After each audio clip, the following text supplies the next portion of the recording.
안녕하세요. 기독교의 모든 것 손직 목사입니다. 오늘은 우리가 잘못 알고 있는 성경 해석에 대해서 살펴보겠습니다. 먼저 첫 번째로 사울이 변하여 바울이 되었다. 여기에 대해서 여러분들에게 살펴보도록 하겠습니다.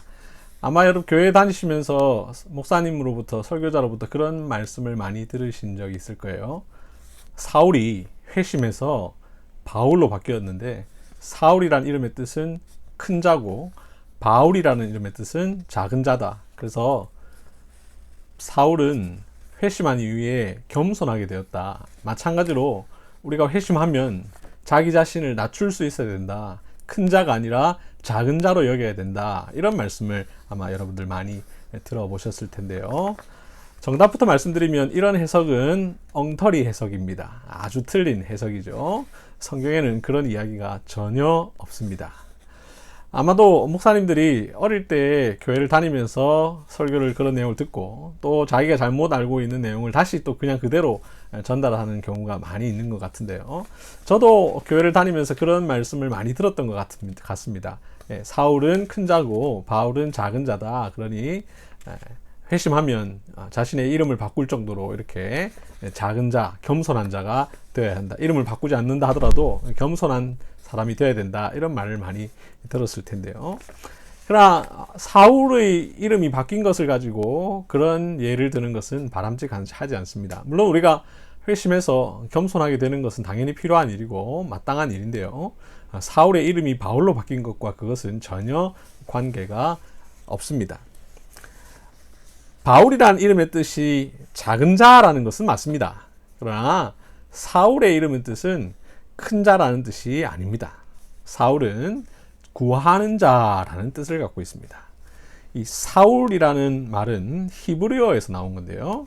히브리어 동사 샤알이라는 말에서 명사화해서 사울이 된 겁니다. 이 샤알은 구하여진, 간청된 이런 뜻이고요. 사울은 그래서 구하다, 구하는 자 이렇게 되는 것이죠. 뿐만 아니라 이런 이름의 뜻만 문제가 있는 게 아닙니다. 만약 사울이 회심해서 바울이 되었다라고 한다면 사울이 회심하자마자 그의 이름이 바울로 바뀌어야 되는데요. 여러분 사울이 회심한 장면이 성경에 어디에 나옵니까? 사도행전 9장에 나옵니다. 사도행전 9장에 보면 사울이 다메섹으로 가던 길에 하늘에서 빛이 비치고 그 빛이 예수 그리스도였죠. 그 예수 그리스도의 계시로 말미암아 회심하게 되는 사건이 일어나죠. 그것이 사도행전 9장에 쭉 나오는데 18절에 보면 사울의 눈에서 비늘 같은 것이 벗어져 다시 보게 된지라 일어나 세례를 받고 음식을 먹음에 강건하여 지니라. 자, 이 말씀이 이제 사울이 회심하게 된 장면인데요. 그런데 여러분 만약 회심해서 그의 이름이 바뀌었다면 바로 이어서 이름이 바울로 바뀌어야 됩니다. 그러나 그의 이름은 여전히 사울로 나오고 있습니다. 9장에 보면 22절에도 사울은 더 힘을 더 얻어 9장 26절에 사울이 예루살렘에 가서 9장 28절에 사울이 제자들과 함께 있어 9장 18절에서 회심했으면 9장 28절 정도에서는 이제 바울로 바뀌어야 되는 것 아닙니까? 그런데 그렇게 바뀌지 않아요. 성경 어디에도 사울이 회심한 이후에 바로 자신의 이름을 바울로 바꿨다는 말이 없고 그 이름을 바꾼 이유가 사울은 큰 자이고 바울은 작은 자이기 때문에 바꿨다 이런 말을 하지 않았습니다. 만약 그렇다면 그런 해석이 나와야 되는데 전혀 없다라는 것이죠. 그럼 바울이라는 이름은 언제 처음 나오느냐? 사도행전 13장 9절입니다. 사도행전 13장 9절 보시면 바울이라고 하는 사울이라고 되어 있습니다. 여기가 이 바울이라는 이름이 처음 나오는 장면인데요.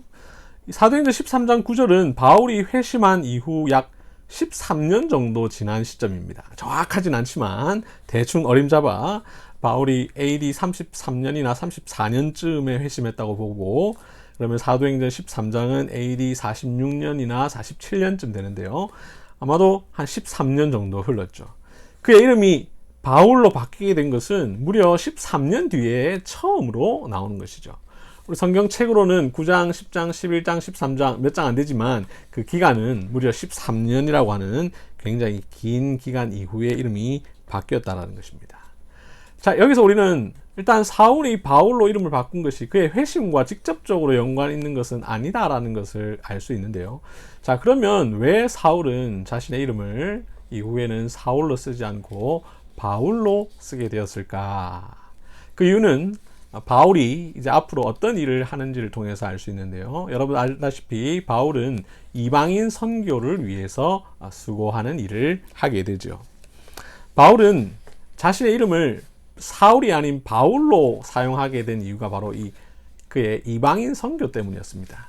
그래서 바울은 사실은 자신의 이름을 바꾼 게 아니라 다른 이름을 사용한 것이죠. 이 바울이라는 이름은 로마식 이름입니다. 그래서 사울은 앞서도 말씀드린 것처럼 히브리식 이름이에요. 히브리식 이름이 사울이고 로마식 이름이 바울인데, 사도 바울이 이제 이방인 선교를 하려면 히브리 이름을 갖고 있는 것보다 로마 이름을 갖고 있는 게 좀 더 활동하기가 쉽습니다. 아시다시피 당시는 로마 제국이 다스리던 시대지 않습니까? 그죠? 그래서 바울은 로마 시민권자이기도 하고, 그래서 자신의 이름을 바울로 사용해서 활동하면 그의 이방인 선교가 훨씬 더 효과적일 수 있었던 것이죠. 그래서 바울은 자신의 이름 사울 대신 바울이라는 이름을 사용한 것이죠. 원래 바울은 사실 이름이 두 개였던 것 같습니다. 바울은 나면서부터 히브리인이었고 또한 동시에 로마 시민권자라고 본인이 성경에서 말씀을 하고 있지 않습니까? 그는 나면서부터 히브리식 이름인 사울을 갖고 있었고 또한 동시에 로마식 이름인 바울이라는 이름을 갖고 있었던 것이죠. 성경에 보면 그런 경우가 종종 있는데요. 마가복음의 저자인 마가 역시도 이름이 두 개였는데 하나는 히브리식 이름인 요한이고 하나는 로마식 이름인 마가였습니다. 이것을 사도행전 12장 12절 15절을 보시면 여러분들 아실 수 있습니다. 자, 이렇게 이름이 두 개인 경우가 당시에는 종종 있었는데요. 바울은 왜 이 이름이 두 개였을까? 아마도 바울은 아버지의 어떤 사정으로 인해서 고향을 떠나 로마 제국의 길리기아 지역의 수도인 다소로 이민을 가게 되었고, 그곳에서 그는 바울을 낳아 그에게 이민사회에 사용할 로마식 이름인 바울이라는 이름과 그의 지파인 베냐민 지파의 가장 유명한 이스라엘의 초대 왕이었던 사울의 이름을 따라 사울이라는 이름을 지어 주었던 것이죠. 근데 바울은 회심한 이후에 이제 사울이라는 이름을 주로 사용하다가 이방인 선교를 위해서 바울이라는 이름을 사용하게 된 것이죠. 그래서 그 이전에는 회심한 이후에도 사울이라는 이름을 쭉 사용하다가 이제 사도행전 13장에 오면 본격적으로 바울이 이방인 선교를 위해서 수고하게 되는데, 이를 위해서 자신의 이름을 바울이라는 이름을 사용하게 된 것입니다. 그러므로 여러분들 혹시나 바울이 원래는 사울이었는데 자기가 회심하고 나서 겸손해져서 이제 더 이상 사울이라는 이름을 사용하지 않고 바울이라는 이름으로 바꿨다, 이런 잘못된 성경 해석을 여러분들 유의하셔야 되겠습니다. 처음에 사울이 바울로 이름 바꿨다 들을 때는 굉장히 감동적일 수 있어요. 하지만 그거는 잘못된 해석인 것이죠. 물론 우리가 회심하면 겸손해져야 됩니다. 그러나 그렇다고 해서 바울이 자신의 이름까지 그렇게 막 바꾼 것은 아니고요. 자, 우리는 이런 부분이 잘못되었다는 사실을 분명히 알고 또 바르게 가르쳐야 하겠습니다. 다음 시간에 또 다른 내용으로 여러분들을 찾아뵙겠습니다. 감사합니다.